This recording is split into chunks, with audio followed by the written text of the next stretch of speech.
Assalamualaikum warahmatullahi wabarakatuh. Alhamdulillahirrabbilalamin. Salatu wassalamu ala asyrafil anbiya'i wal mursalin.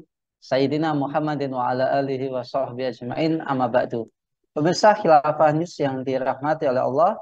Jumpa lagi dengan program kesayangan kita, yakni Kabar Petang. Hari ini Selasa 8 November 2022. Bersama saya Nana Setiawan, kita akan membahas tema-tema terkini dengan narasumber yang terpercaya tentu saja dalam sudut pandang Islam. Inilah kabar petang selengkapnya.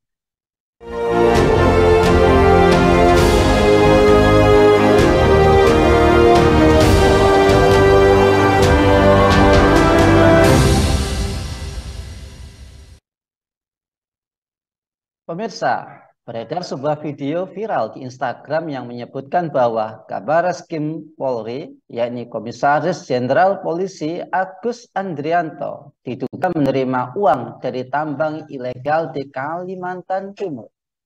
Video tersebut diunggah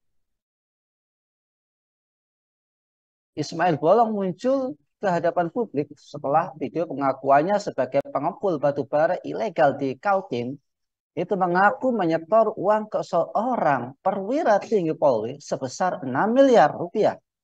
Dalam video itu Ismail Bolong tampak sedang membacakan sebuah surat pengakuan yang menyatakan dirinya bekerja sebagai pengepul dari konsesi tambang batubara ilegal di Desa Santan Ulu, Kecamatan Marangkayu, Kabupaten Kutai Kartanegara, Kalimantan Timur. Mengapa konflik tambang di Indonesia marak terjadi? Apakah karena difasilitasi oleh negara? Apakah terdapat geng tambang di lingkungan kepolisian? Untuk membahasnya kami terhubung dengan Bung Agus Kiswantono dari Forum Kajian Kebijakan Energi. Assalamualaikum Bung Agus. Waalaikumsalam warahmatullahi wabarakatuh. Alhamdulillah, nampak segar sekali Bung Agus. Masya Alhamdulillah. Allah. Bung Agus, bau tak sedap kembali tercium dari Mabes Polri. Kali ini datang dari pernyataan seseorang yang mengaku bernama Aibtu Ismail Bolong. Pengakuan Ismail tengah viral dan jadi perbincangan publik lantaran dalam pernyataannya dia mengklaim telah menyetorkan uang miliaran rupiah Krim Polri Komjen Pol Agus Andrianto untuk bisnis tambang ilegal di Kalimantan Timur.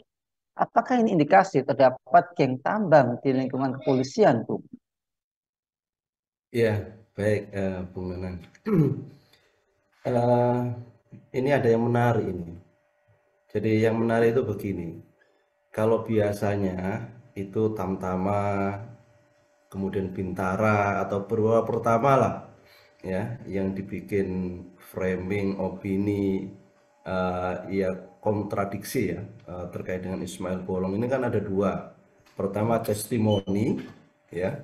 Kemudian setelah testimoni ini ada video lagi yaitu klarifikasi, ya. Masyarakat ini kan sangat objektif ya, meskipun di satu sisi ada yang subjektif.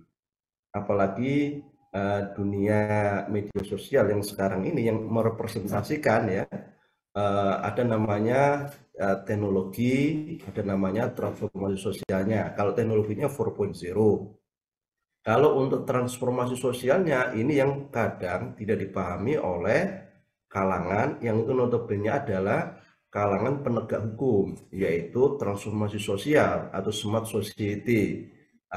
Kalau teknologinya itu 4.0, kalau smart society-nya itu adalah atau transformasi sosialnya itu adalah 5.0 atau 5.0. Jadi ada sedikit memang keanehan gitu. Kenapa ada yang sifatnya aneh gitu? Kenapa jenderal gitu loh? Padahal sebetulnya kalau kita lihat jenderal ini pada posisi top level manajemen leadership yang itu ada di kepolisian, ya. Kemudian kalau kita melihat, jadi itu ada deskripsi yang tidak main-main. Polisi itu adalah alat negara yang mana kalau kita bahas secara fundamental legislasinya terkait dengan alat negara itu kan sesuai dengan Undang-Undang Nomor 2 Tahun 2022, yaitu pasal 5 ayat 1. Apa pasal 5 ayat 1 itu? Yang pertama, ya, tugas polisi itu adalah memelihara keamanan sekaligus juga ketertiban yang ada di masyarakat. Yang kedua, tugas polisi yang sesuai dengan Undang-Undang Nomor 2 tahun 2002 pasal 5 ayat 1 itu adalah penegakan hukum. Yang ketiga adalah memberikan perlindungan, pengayoman, rasa aman, rasa nyaman, yang itu ya sesuai dengan pasal 13 ya Undang-Undang Nomor 2 tahun 2022. Ya, ini adalah fungsi utama kepolisian yang itu di breakdown lagi dalam bentuk tribrata. Tribrata itu berarti kan polisi sendiri juga membreakdown apa yang ada di Undang-Undang Nomor 2 tahun 2022 itu. Nah, kalau kita melihat ya, kalau kita melihat sekarang ini nggak main-main loh. Kenapa saya bilang nggak main-main ya? Karena ada dua tampilan yang itu muncul secara bersamaan gitu. Dan kita sangat paham betul ya bahwa manakala ada tampilan yang pertama, maka tampilan pertama itulah akan memberikan satu ya kondisi penilaian terkait dengan apa yang ada di kepolisian. Ibaratnya ini marwahnya polisi itu sekarang lagi bermasalah karena ada rentetan, runtutan yang ada kaitannya dengan kejadian-kejadian. Dan ini secara distribusi informasi ini yang menyebabkan masyarakat itu sekarang dalam tanda kutip ya itu sangat-sangat sensitif sekali dengan opini dari kepolisian yang itu secara marwah itu lebih jatuh. Nah, demikian. Iya, Bung Agus. Apakah saat ini sedang terjadi perang bintang dalam institusi Polri? Ini minjem istilah dalam olahraga, perang bintang. Apakah memang terjadi saling kunci pun terjadi di kalangan para perwira tinggi dalam praktek pertambangan ilegal? Nah, bagaimana tanggapan Anda terkait hal ini, Bung Agus? Ya, memang agak legit, Bung Nanang. Yang namanya duit itu kan akan membawa dampak kekuatan, kekuasaan, dan kenikmatan. Ya, jadi di mana ada kekuasaan, ya, kemudian ada kenikmatan, di situ ibarat ada gula, ada semut. Nah, polisi ini sebetulnya sebagai ya institusi yang harusnya mampu sebagai ya pengadil dalam artian itu ya ada lidik ada sidik ya itu dinamika operasional terkait dengan pertambangan itu gesekan benturan itu luar biasa. Lah polisi ini harusnya hadir ya untuk ya menjaga hal yang sifatnya demikian tanpa konflik of interest ya. Masa wasit jadi pemain kan itu kan ya menang wasitnya kan wasit jadi pemain ya. Masa penegak hukum menjadi pemain pertambangan atau ada konflik of interest karena ada kekuasaan sekaligus ada kenikmatan. Bagaimanapun polisi punya kekuasaan sesuai dengan undang-undang yang tadi saya sebutkan tadi itu. Dan kalau kekuasaannya itu ini perang bintang loh dalam artian ya bagaimanapun kalau bintang ini kan ya akan mencerahkan harusnya seperti itu. Bukan bintang di kegelapan baru menerangi, bukan gitu. Jadi ini kan ada adigium seperti itu. Bintang bisa bersinar manakala di kegelapan. Harapan kami ya bintang itu dimanapun menjadi bintang. Bukan menjadi satu kontroversial sosial yang sekarang ini media ini sangat meneropong secara langsung terkait dengan apa yang terjadi. Dan ini satu catatan prihatin bagi kita sebagai warga rakyat biasa yang itu dipertontonkan. Ya, ini kan mempertontonkan ini. Ya, sebagai penegak hukum yang itu ya harusnya menjadi satu panutan atau percontohan atau menjadi satu ya pengayom lah ya yang ada di masyarakat sehingga masyarakat itu aman, nyaman, tentram ya. Masa seperti ini tampilannya? Ya, kan jadi pertanyaan yang sangat ya biasa loh. Ini tampilan pemimpinnya seperti ini. Yang itu notabene itu kan dari Bintara itu. Bintara masa melakukan testimoni kepada jenderal yang itu tidak baik itu dalam koridor kita ya masyarakat itu. Kenapa tidak baik? Ya, karena itu kan framingnya framing negatif itu. Kalau tidak ada api, maka tidak ada asap. Itu nggak main-main kan itu kan. Kalau tidak ada ya yang ya mereka sudah terbiasa, logika hukum mereka ada fakta, ada data, kemudian ada logika hukum. Jadi kalau orang berani mempermainkan penegak hukum, wah ini suatu kemunduran sekali, ya.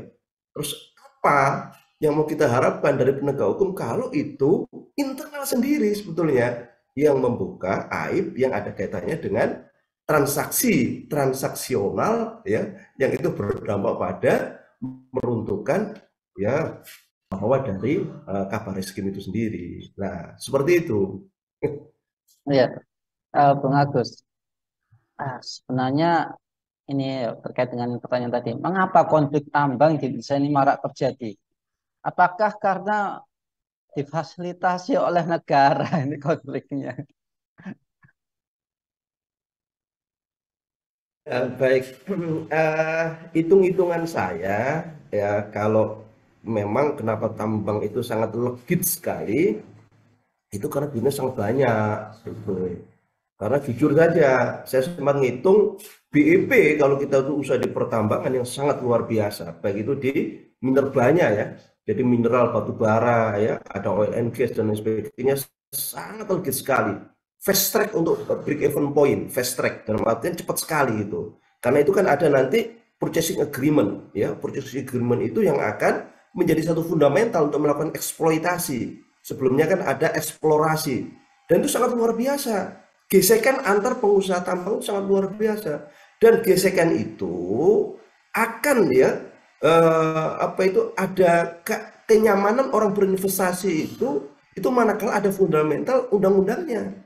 Dan saat undang-undang itu sudah diketok, ya, itu maka jadi satu pengamanan bagi investor itu untuk masuk ke pertambangan dan sangat luar biasa. Nah, ini proses legislasinya.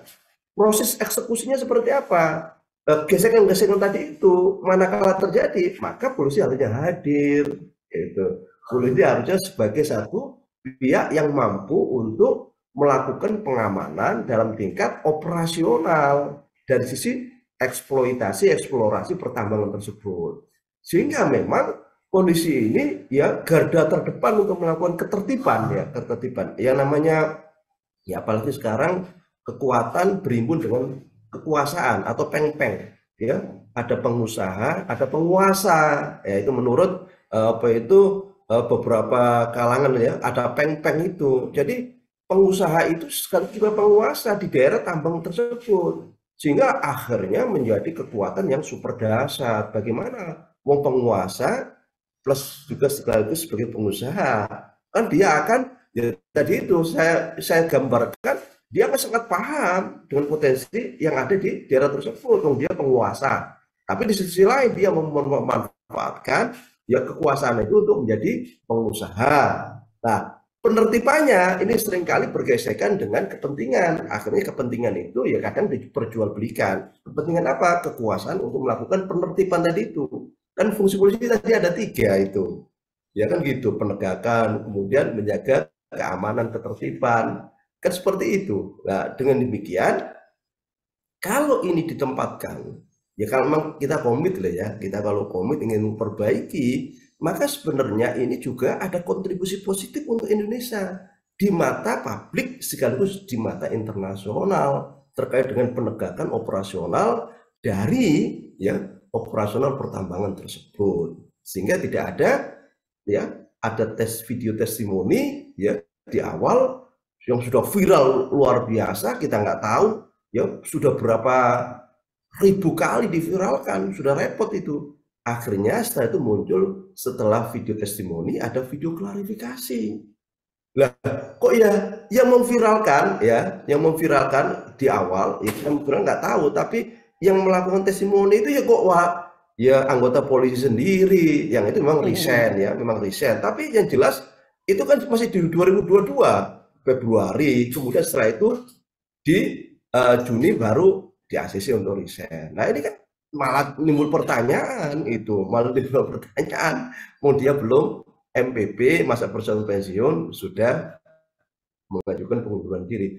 Yang pertama itu video testimoninya, kemudian jadi pertanyaan, akhirnya jadi penilaian. Yang kedua adalah video klarifikasinya, ya, setelah itu baru pengunduran dirinya. Nah, malah jadi pertanyaan seperti itu. Ya. Bung Agus, bagaimana catatan Anda terkait maraknya praktik pertambangan ilegal di Indonesia? Dan bagaimana cara menghentikan praktek kelompok oligarki tambang batu bara ini, Bu? Ya, yang pertama ada 3 hal ini ya. Yang pertama, mereka itu para pengusaha itu ya, baik itu yang dalam negeri maupun luar negeri, itu kalau orang berinvestasi, itu yang pertama harus ada keamanan. Belum hitung dulu keuntungan. Itu. Keamanan itu direpresentasikan dari undang-undang. Ya, ini yang kedua. Ya, keamanan maksudnya keamanan duitnya. Dia investasi duitnya nggak aman, hilang ya.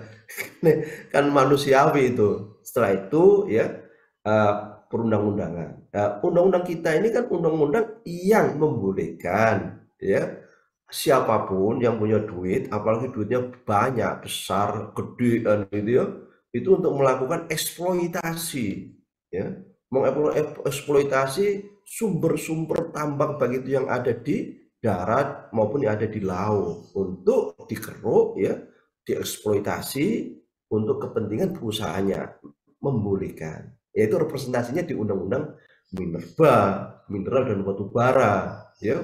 Makanya yang gede-gede kemarin itu ya, yang harusnya buat smelter dan lain sebagainya, nah, sekarang mana progres smelter ya, yang harusnya enggak tanah diekspor nggak boleh, undang-undangnya ada, tapi di sisi yang lain para pengusaha-pengusaha itu diberikan satu keamanan dari sisi investasi itu. Apa keamanannya? Undang-undang.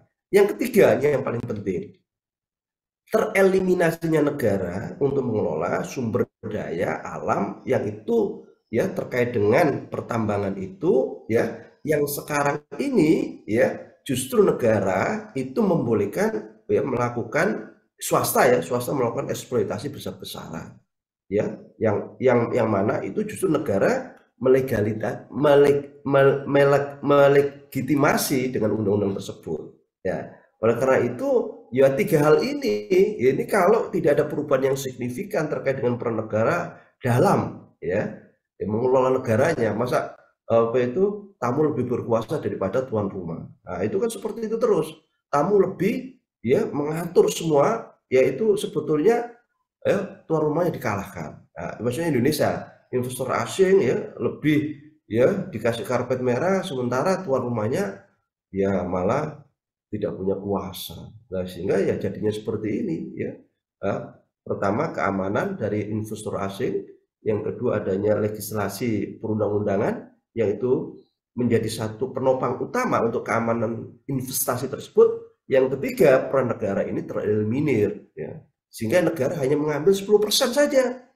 Nah, 10%, ya 90% kemana? 90% dikasihkan kepada ya pengusaha ya apa itu pertambangan. Ya harusnya negara yang 90%, yang 10% kita kerjasamakan untuk diberikan kepada ya partner kerja atau sinergi kerja. Harusnya seperti itu. Ya. Ya, Demikian gimana? terakhir Bung Agus. Bung, saat ini terdapat masalah dalam pertambangan mineral dan batu bara di Indonesia, yaitu kebijakan yang tidak berorientasi dan berpihak pada hajat hidup orang banyak. Lalu, gimana solusi Islam dalam menyelesaikan problem tambang di Indonesia ini, Bung? Ya, ini kan masalah konsepsi ya. Konsepsi itu kan berarti ada persepsi, ya, ada keinginan.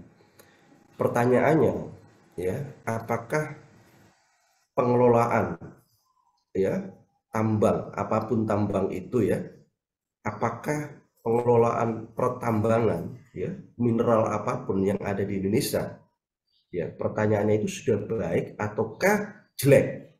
Nah, sehingga konsepsi itu ya, persepsi itu perlu ya dibangun. Kalau memang kondisi sekarang jelek, maka harusnya ada alternatif. Ya, alternatif inilah sebagai sebetulnya itu adalah satu poin starting untuk perbaikan terkait dengan pengelolaan itu. Nah, kita ini kan mayoritas negara muslim. Ya, representasinya muslim itu apa? Ya, representasi muslim kalau itu pejabat ya maka aturannya merepresentasikan muslim. Kalau itu eksekutif ya, legislatif ya, kalau itu muslim maka aturannya merepresentasikan muslim. Kan gitu. Nah, kalau itu ya tadi itu persepsi bahwa pengelolaan pertambangan kita itu tidak baik atau jelek, maka harusnya yang manusiawi, yang normal itu harusnya memberikan satu konsepsi perbaikan. Nah, Islam itu kan punya konsepsi perbaikan. Karena Islam itu manakala diterapkan, maka ada keberkahan. Nah, ini titik ini yang kadang kurang dipahami, ada satu prospek keyakinan bagi umat Islam untuk berkontribusi kepada negeri ini secara ya totalitas termasuk pengelolaan pertambangan.